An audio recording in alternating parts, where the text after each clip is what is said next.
ஆங்கிலேயர்களின் ஏமாற்று கோட்பாடுகளில் ஒன்றுதான் மதச்சார்பின்மை என தமிழ்நாடு ஆளுநர் ஆர்.என். ரவி தெரிவித்துள்ளார். கன்னியாகுமரி மாவட்டம் திருவட்டாரில் வெள்ளிமலை இந்து தர்ம வித்யா பீடத்தின் சார்பில் 35வது வித்யா ஜோதி பட்டமளிப்பு விழா மற்றும் முதல் வித்யாபூஷன் பட்டமளிப்பு விழா நடைபெற்றது. இதில் தமிழ்நாடு ஆளுநர் ஆர்.என். ரவி கலந்து கொண்டார்.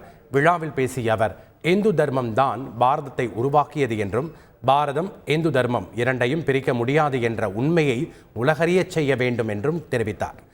ஒழுக்கத்தை எப்படி கடைபிடிக்க வேண்டும் என்றும் சுற்றுச்சூழலுடன் எப்படி சேர்ந்து வாழ வேண்டும் என்பதையும் சனாதன தர்மம் உணர்த்துவதாக அவர் கூறினார். ஆங்கிலேயரின் ஏமாற்று கோட்பாடுகளில் ஒன்றுதான் மதச்சார்பின்மை என அவர் குறிப்பிட்டார்.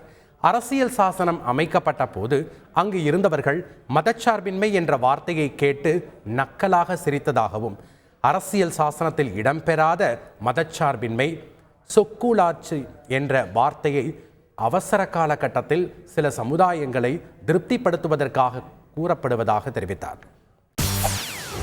செய்திகளை உடனுக்குடன் தெரிந்து கொள்ள உடனே சப்ஸ்கிரைப் பண்ணுங்க.